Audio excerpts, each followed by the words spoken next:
Melitene, 19 de abril del año 303 de Cristo. La mañana aún conserva el frío de la noche, mientras los pasos resuenan en el corredor de piedra. Son pasos pesados y calculados, de esos que anuncian un cambio inminente. La puerta del salón principal se abre con un sonido seco, y la luz gris del amanecer entra junto con 4 hombres vestidos con los colores del poder imperial, rojo oscuro y oro desgastado. En el centro de la sala de pie se encuentra el comandante. No se movió al oír los pasos, no retrocedió cuando se abrió la puerta. Permaneció allí, con las manos entrelazadas a la espalda, su armadura impoluta reflejando las tenues llamas de las antorchas en la pared, con la mirada fija en los 4 hombres que ahora se yerguen ante él como si fueran un muro. Uno de ellos abre un pergamino, un documento con el sello del emperador, símbolo que todo el mundo romano reconoce como la voz del poder absoluto. La voz que lee el documento es fría, pausada, como si repitiera algo ya dicho muchas veces ese mes, ese año, en muchas ciudades diferentes. Renunciaréis al Dios de los cristianos, ofreceréis sacrificios a los dioses de Roma, reafirmaréis vuestra lealtad al emperador. 3 frases, 3 exigencias, una elección. Detrás del comandante, apoyados contra la pared opuesta, hay 5 hombres, también soldados, también con armadura, también de pie. No fueron convocados a esta reunión, vinieron por voluntad propia, porque cuando llamaron al comandante, se miraron entre sí y decidieron sin necesidad de hablar que no se quedarían fuera. El silencio que se instala es tan denso como el aire antes de una tormenta. Los oficiales imperiales esperan, las antorchas crepitan. Afuera, a través de la estrecha ventana que da al patio del cuartel, comienzan a oírse los sonidos de los soldados que despiertan, el ruido familiar de un nuevo día que aún no sabe que no será un día cualquiera. El comandante respira hondo, una vez, lentamente, y entonces habla. No grita, no da discursos, no tiembla. Su voz sale firme, clara, del mismo lugar de donde provenían las órdenes de batalla que 6.800 hombres obedecieron sin cuestionarlas. No. Una palabra. 7 letras en latín que en ese momento valían más que todo lo que había construido en 30 años de vida militar. Más que su cargo, más que su gloria, más que su propia vida. Los 5 hombres que lo siguen, sin coordinarse, responden con el mismo silencio firme. No necesitan hablar. Ya han dicho todo lo que tenían que decir.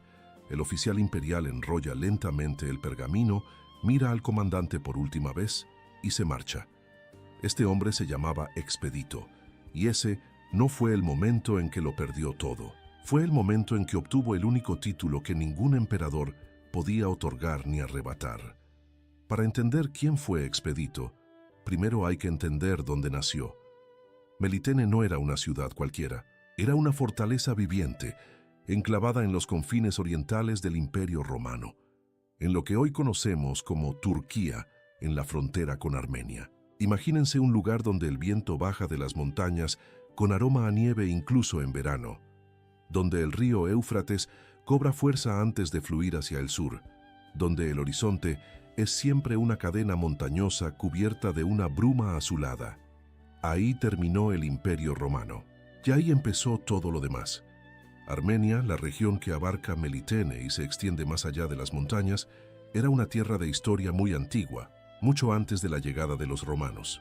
Los cristianos conocían bien este nombre. Según el libro del Génesis, fue en las montañas de Ararat, en el corazón de Armenia, donde aterrizó el arca de Noé cuando retrocedieron las aguas del gran diluvio. Era una tierra marcada por la fe desde los albores de la humanidad. Siglos después, los apóstoles Judas Tadeo, Simón y Bartolomé recorrieron esos mismos caminos de piedra, predicando en aldeas que apenas figuraban en el mapa romano. Las semillas del cristianismo se sembraron allí desde muy temprano, en tierra árida, entre un pueblo que conocía el peso de la persecución y la dureza de la supervivencia. Fue en este mundo donde creció Expedito. Desde la perspectiva romana, Melitene era un puesto estratégico crucial, una de las puertas de entrada del imperio al este. Quien controlara Melitene controlaría la ruta hacia Persia, hacia los pueblos de las estepas y hacia las rutas comerciales que abastecían a Roma de seda, especias y oro. Por lo tanto, la ciudad vivía en un estado permanente de alerta militar. Los hombres aprendían a caminar antes de aprender a luchar y a luchar antes de aprender cualquier otra cosa. La vida en Melitene tenía un ritmo particular. Al amanecer, el tintineo de las armaduras metálicas. Al mediodía, el aroma a pan recién horneado y cuero secado al sol. Por la tarde, el polvo que levantaban los caballos en el campo de entrenamiento. Por la noche, el fuego de las hogueras y las historias de los veteranos que habían visto el mundo más allá de las montañas. Fue dentro de este ritmo que se forjó el carácter de Expedito. La disciplina se arraigó en él como en todo hijo de una ciudad fortificada. No como una norma impuesta, sino como algo innato. La disposición, la capacidad de actuar de inmediato, sin vacilar, era el valor supremo en ese entorno. Un soldado que duda muere. Un comandante que duda pierde batallas. Esta tierra inhóspita forjó un hombre duro, eficiente, directo, rápido. Los romanos, que tenían la costumbre de poner apodos que describían el carácter de una persona, llamaron a este hombre Expedito, que en latín significa precisamente eso. Aquel que actúa sin demora, sin obstáculos, sin dilación. Todavía no sabía que ese nombre algún día describiría no solo cómo luchaba, sino también cómo amaba a Dios. Llegar al mando de una legión romana no era cuestión de suerte ni de lazos familiares. Era cuestión de demostrar año tras año, batalla tras batalla, que ningún otro hombre podía desempeñar el cargo mejor. Expedito lo demostró. La 12ª legión, conocida como la Legión Fulminante, cuyo símbolo era un rayo, tenía su base en Melitene y era responsable de defender toda la frontera oriental del Imperio Romano contra los ataques de los pueblos bárbaros procedentes del este. Con más de 6.800 hombres, entre soldados, caballería y auxiliares, era una de las fuerzas militares más grandes y respetadas del mundo conocido. Comandar esta tropa equivalía, en la actualidad, al rango de general de todo un ejército. Expedito alcanzó ese puesto entre los años 296 y 333 d.C. Lo logró gracias a su precisión en todo lo que hacía, en los movimientos tácticos, en la disciplina del campamento, en el trato a sus hombres. Era el tipo de comandante al que los soldados respetaban no por miedo, sino porque sabían que jamás los enviaría a una batalla que no comprendiera. Y como todo alto funcionario romano, Expedito vivió de acuerdo con lo que su cargo le permitía y exigía. La vida de un comandante romano giraba en torno a banquetes donde el vino corría sin cesar, a festines en honor a los dioses del imperio y a relaciones basadas en el poder y la influencia. El lujo era un lenguaje. Demostrar riqueza era demostrar poder. Un comandante austero sería visto como débil. Un comandante generoso con los placeres sería visto como alguien que comprendía las reglas del juego. Expedito jugó muy bien este partido. No era un hombre cruel ni deshonesto según los estándares de su época. Era un hombre de su mundo, moldeado por los valores de ese mundo. Gloria militar, lealtad al imperio, poder conquistado con sangre y dedicación.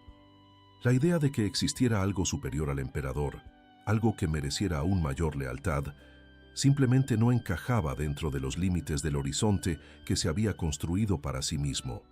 Pero había algo en esa legión que Expedito veía todos los días y que no podía explicar. Entre sus 6.800 hombres había un grupo que se comportaba de manera diferente. No eran menos disciplinados ni menos valientes. A menudo eran los mejores soldados que tenía. Pero había algo en su forma de prepararse para la batalla, en la forma en que enterraban a sus muertos, en la forma en que trataban a los heridos del bando enemigo, que Expedito observaba con una mezcla de curiosidad e inquietud. Estos hombres oraban a un Dios que había muerto en una cruz y que, según ellos, había vuelto a la vida. Expedito no lo entendió, pero sin darse cuenta, estaba empezando a prestar atención. Para comprender qué le sucedería a Expedito, debemos remontarnos más de 100 años antes de él. Corría el año 173 de Bieste, y el emperador Marco Aurelio, quien gobernaba Roma en aquel entonces y era considerado uno de los más grandes filósofos del mundo antiguo, se encontraba en una situación desesperada. Su ejército estaba rodeado por los cuados, un pueblo bárbaro que habitaba la región que hoy conocemos como Eslovaquia. El verano era abrasador, las provisiones se habían agotado y lo que más se necesitaba era agua. Los soldados, exhaustos y sedientos, miraban al horizonte y no veían salida. Fue entonces cuando ocurrió algo que ninguno de los presentes olvidó jamás. Entre los soldados del ejército de Marco Aurelio se encontraba una tropa entera compuesta mayoritariamente por cristianos, la 12ª Legión, con base en Melitene. Estos soldados se apartaron del campo de batalla, se arrodillaron en tierra firme y comenzaron a rezar. La escena no tenía nada de extraordinario. Hombres inclinados, con la cabeza ladeada y los labios moviéndose en silencio. Y entonces el cielo cambió. Una fuerte lluvia cayó sobre los soldados romanos, refrescándolos y llenando sus cantimploras. Al mismo tiempo, una tormenta de relámpagos y granizo azotó al ejército enemigo con tal violencia que los cuados se dispersaron presas del pánico. La batalla, que parecía perdida, se convirtió en victoria sin necesidad de una sola espada. Marco Aurelio quedó tan impresionado que le dio a esa tropa un apodo especial, fulminante, que significa el que trae el rayo. El evento quedó registrado en fuentes romanas y cristianas, incluyendo escritos conservados por el historiador Eusebio de Cesarea, uno de los primeros grandes cronistas de la Iglesia. El Senado romano incluso ordenó que se erigiera una columna en honor a la hazaña, aunque cada bando atribuyó el milagro a un dios diferente. Esta era la legión que comandaba Expedito. ¿Conoces a alguien que esté pasando por una situación que parece desesperada? A veces la solución llega de donde menos te lo esperas, pero la historia de fe en aquella tropa no terminó con el milagro de la lluvia. 110 años después, en el año 193, un soldado de la misma 12ª Legión, llamado Polieucto, nacido en Melitene, fue arrestado por negarse a renunciar a su fe cristiana. Ante sus interrogadores, Polieucto no se acobardó. Entregó su vida por Cristo con la misma serenidad con la que habría cumplido una orden de batalla. Su nombre quedó grabado en la memoria de aquella tropa como un tesoro invaluable. Expedito entró al mando de una legión que había presenciado una lluvia milagrosa, que había dado un mártir, que llevaba en su historia la memoria de hombres que creían en algo más grande que la gloria de Roma. La semilla fue plantada profundamente en la tierra de aquella tropa. Expedito aún no sabía que estaba a punto de ser cosechado. Llega un punto en la vida de algunas personas en el que dejan de ver y comienzan a observar. El objeto no ha cambiado. Lo que cambia es la perspectiva. Para Expedito, ese momento llegó una mañana cualquiera de patrulla. Era antes del amanecer. El cielo aún estaba oscuro sobre las montañas cuando el grupo de soldados salió del cuartel rumbo a la frontera oriental. El frío les helaba los dedos a través de los guantes de cuero, y el vaho de los caballos formaba nubes blancas en el aire inmóvil. Era una salida rutinaria, reconocimiento, comprobación de posiciones, el trabajo invisible que sostenía a todo el imperio. Expedito se encontraba en medio de la formación cuando se dio cuenta de que los hombres que tenía delante se habían detenido. No fue una parada de advertencia, no había señales de peligro, fue una pausa voluntaria y silenciosa. 3 soldados cristianos de la tropa desmontaron y se arrodillaron al borde del camino helado, con la cabeza inclinada y los labios moviéndose en oración antes de partir para la jornada. Otros 2 jinetes esperaban impacientes, como si fuera tan natural como afilar una espada. Expedito los observó durante un largo rato antes de indicarles que continuaran. No dijo nada, pero no lo olvidó. En las semanas siguientes empezó a notar lo que siempre había estado ante sus ojos. Los soldados cristianos de la legión portaban algo que no podía definir. No era la ausencia de miedo. Los había visto en batalla y luchaban con la misma valentía que cualquiera. Era algo distinto al miedo. Era como si supieran, incluso en las situaciones más difíciles, que no estaban solos.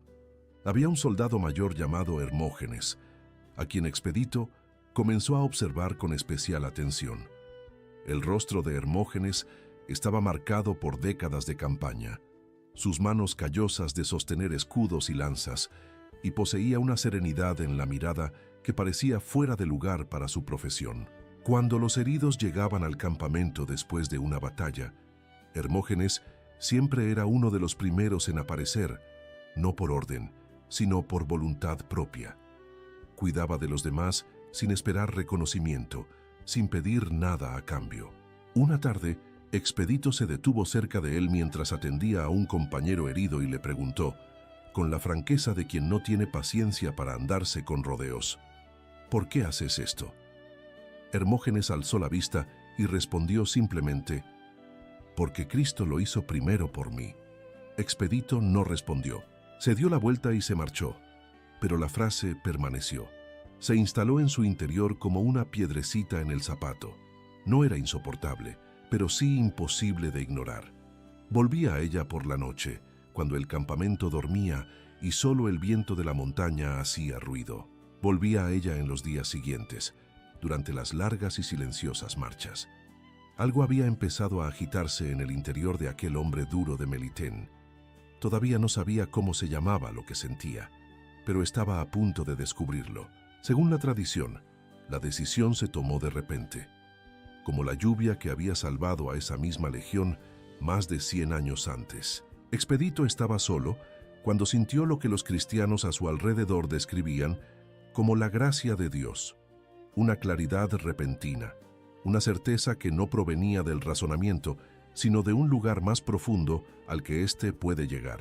Tras meses de observación, cuestionamiento y resistencia, todo se simplificó. Deseaba lo que tenía Hermógenes: esa paz, esa certeza, esa presencia que no dependía de victorias ni de posiciones.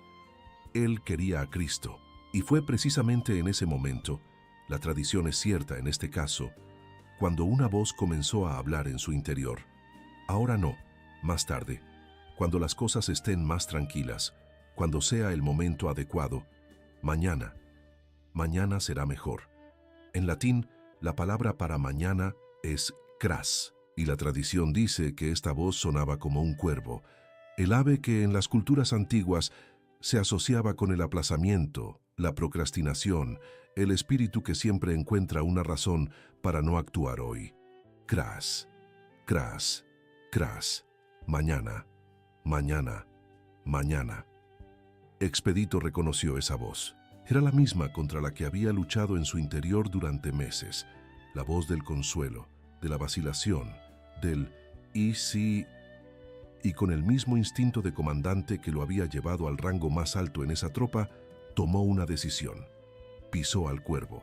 Gritó, en su interior con toda la convicción que poseía: «Jodi, hoy, no mañana, no cuando las condiciones sean perfectas, no cuando el riesgo disminuya. Hoy». Expedito se convirtió al cristianismo ese mismo día. Inmediatamente comenzó a hablar de su fe a los hombres bajo su mando, pues así era él en todo, sin titubear, sin medias tintas. Varios soldados de la 12ª Legión, conmovidos por el testimonio del comandante, también se convirtieron. He aquí algo que vale la pena comprender. La Iglesia Católica ha enseñado durante siglos que el momento de convertirse, de pedir perdón, de obrar por el bien, nunca es mañana, sino siempre hoy. Esta no es una regla inventada por teólogos en reuniones a puerta cerrada.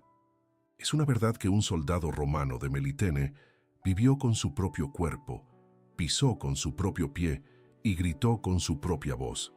Cada vez que un católico se confiesa sin demora, cada vez que alguien decide hoy y no mañana, está repitiendo inconscientemente el gesto de Expedito. La palabra Jodi sigue impresa en la imagen conocida en todo el mundo. El soldado romano de pie, con la cruz en la mano derecha y la palabra grabada en letras claras, pisando al cuervo que grazna en vano. 2000 años de historia, y el cuervo sigue graznando. Y la respuesta sigue siendo la misma. Hoy, durante los primeros años de su reinado, el emperador Diocleciano, el hombre que gobernaba el imperio más grande del mundo conocido, Con poder sobre docenas de provincias, cientos de ciudades y millones de personas, había sorprendido a los cristianos con su tolerancia. En su propio palacio había cristianos.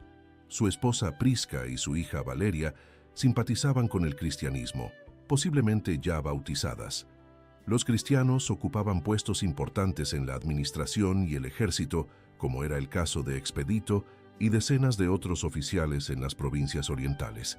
Por un tiempo, parecía que la época de las grandes persecuciones había quedado atrás. Eso parecía. En el año 33 de Cristo, algo cambió. Los historiadores señalan la creciente influencia de Galerio, yerno de Diocleciano, y responsable de las provincias orientales del imperio, un hombre que veía el cristianismo no como una religión, sino como una amenaza política. Para Galerio, un soldado que anteponía la lealtad a Cristo a la lealtad al emperador, era un soldado en quien no se podía confiar. Diocleciano cedió a la presión. En febrero del año 333 se emitieron los primeros decretos, órdenes imperiales con fuerza de ley absoluta. Eran órdenes directas y brutales. Las iglesias serían destruidas, los libros sagrados quemados y las asambleas cristianas prohibidas. Todo cristiano con autoridad, militar, civil o administrativa, estaría obligado a realizar un sacrificio público a los dioses romanos como prueba de lealtad al emperador. Quien se negara perdería su trabajo. Quien persistiera en su negativa, pagaría con su libertad. Quien persistiera, pagaría con su vida. La dolorosa ironía era evidente para cualquiera que prestara atención. El mismo emperador que firmó estos decretos tenía en su palacio a una esposa y una hija que rezaban al mismo Dios que ahora ordenaba negar. La historia relata que Prisca y Valeria fueron obligadas a realizar sacrificios paganos en público, como prueba de que la familia imperial estaba por encima de cualquier fe. Había algo profundamente inquietante en aquel momento. Cuando quienes ostentan el poder deciden que la fe es un enemigo, comienzan atacando a quienes les son más cercanos. Los decretos llegaron por oleadas a las provincias, primero a las ciudades más grandes, luego a los puestos militares en las fronteras. El verano de 133 fue una época de decisiones forzadas en todo el imperio. Los obispos fueron arrestados, las comunidades se dispersaron. Los soldados cristianos fueron convocados uno por uno ante sus superiores y se les instó a demostrar lealtad al emperador. ¿Cuántas personas se enfrentan hoy a una presión similar, la de negar sus creencias para mantener lo que han construido? La historia de Expedito también les interpela.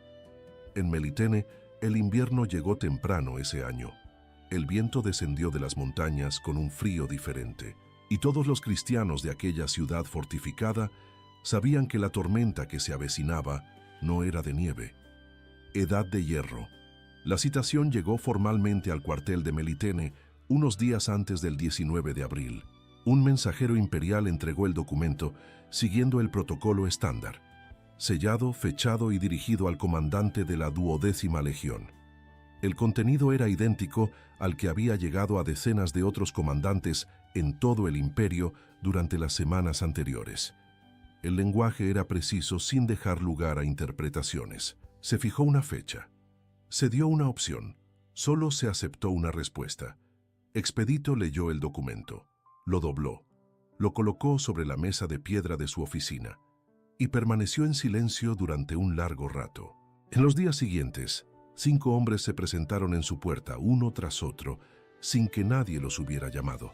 5 compañeros que habían recibido la misma llamada, que tenían el mismo número de días contados y que habían llegado a la misma conclusión. Hermógenes fue el primero, el soldado con cicatrices que, meses antes, había respondido a esa sencilla pregunta con una frase que Expedito no había podido olvidar. Luego vino Cayo, un joven oficial de ojos claros que se había convertido tras oír a Expedito hablar de Cristo. Aristón, que había servido en esa legión durante más de 20 años, y conocía las piedras de Melitene tan bien como su propio rostro. Rufo, hijo de un veterano, que tenía una esposa y 2 hijos pequeños, esperándolo en un pueblo a 2 días de marcha.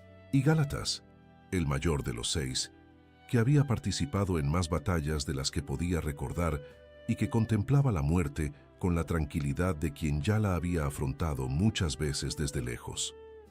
6 hombres, 6 historias diferentes, una misma elección. Lo que cada uno de ellos perdería al negarse era algo concreto e inmenso. Su posición, la protección imperial, sus posesiones, la seguridad de su familia, sus vidas. No eran abstracciones, eran realidades que conocían bien, realidades que habían construido a lo largo de años de dedicación y sacrificio. Y sin embargo, en los días que transcurrieron entre la citación y la fecha señalada, ninguno de los 6 vaciló. En aquellos días no existía el heroísmo forzado. Había algo más sencillo y profundo. La certeza de que renunciar a Cristo significaba renunciar a lo único que había dado verdadero sentido a sus vidas. Expedito había pasado décadas siendo eficiente, poderoso y respetado, y había llegado a la conclusión, con la franqueza de quien siempre supo tomar decisiones, de que nada de eso se comparaba con lo que había encontrado cuando pronunció por primera vez el nombre de Judí. Él no estaba eligiendo la muerte. Elegí no negar la vida.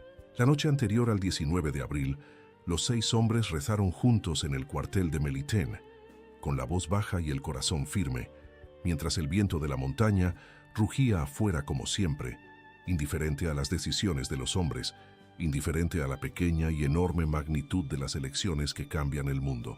El 19 de abril del año 303 amaneció con una mañana fría y un cielo plomizo sobre Melitene. Los 6 hombres fueron llevados ante los oficiales imperiales dentro del cuartel general. La misma sala, las mismas antorchas, el mismo peso del poder absoluto de Roma concentrado en un pergamino con un sello rojo. La exigencia se repitió una última vez. La respuesta de cada hombre fue la misma: no.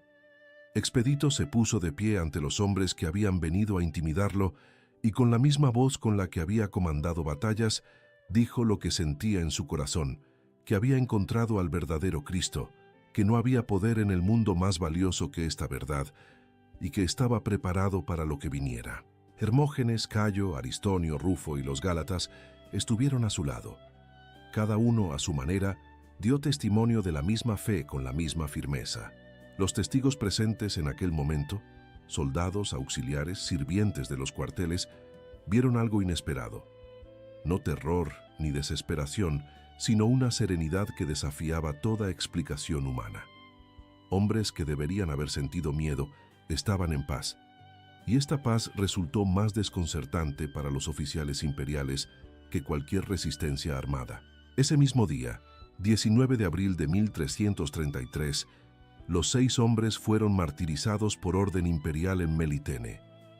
Entregaron sus vidas por Cristo, con la firmeza de quienes habían tomado la decisión más importante mucho antes de ese momento. El cuerpo de Expedito nunca fue hallado. Manos piadosas debieron enterrarlo en un lugar ahora desconocido, escribió siglos después uno de los primeros biógrafos cristianos que estudió su historia. Pero el nombre no se perdió.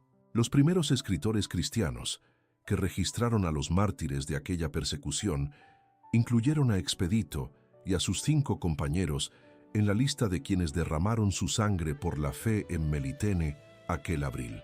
El martirologio romano, el registro oficial de la Iglesia con los nombres y las fechas de los mártires, compilado a lo largo de los siglos, conservó el 19 de abril como el día de Expedito, no por un documento imperial ni por una batalla ganada, sino porque 6 hombres dijeron no, cuando el mundo entero esperaba que dijeran sí. El culto comenzó allí mismo, en esa ciudad fortificada donde el Éufrates aún fluía frío y el viento aún descendía de las montañas armenias. Los soldados de la 12ª Legión que presenciaron aquel momento no lo olvidaron. Se lo contaron a otros, quienes a su vez se lo contaron a otros. Los cristianos de Melitene comenzaron a invocar el nombre de Expedito en los momentos en que necesitaban valor para actuar, para decidir, para no postergar lo que había que hacer. La palabra que había gritado al pisar al cuervo seguía resonando. Hoy, y nadie más en Melitene necesitó preguntar qué quería decir. Desde Armenia, el nombre de Expedito se extendió. No se difundió en documentos oficiales ni proclamaciones imperiales, sino que viajó como siempre lo hizo la fe en los primeros siglos. De boca en boca, de ciudad en ciudad, llevada por comerciantes, por soldados que habían cambiado de destino, por peregrinos que pasaban por Melitene y oían la historia de aquel comandante que había elegido a Cristo sin dudarlo. En el siglo VIII, más de 400 años después de su martirio, en Germania y Sicilia ya existían comunidades cristianas que veneraban a Expedito y lo invocaban en momentos de necesidad urgente. Aquella historia tenía un significado especial.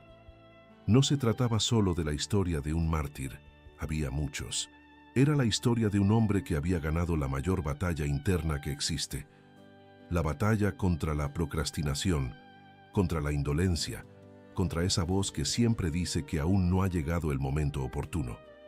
En 1781, la ciudad de Asireale, en Sicilia, una ciudad costera con vistas al mar Mediterráneo y el Etna al fondo, declaró a Expedito su santo patrón oficial. A partir de ahí, la devoción se extendió con una rapidez que sorprendió incluso a quienes la observaban de cerca. Italia, España, Francia, Bélgica. En cada país, en cada cultura, la gente encontró en la historia de Expedito un reflejo de sus propias luchas internas. Con los colonos, el nombre de Expedito cruzó el océano y llegó a América.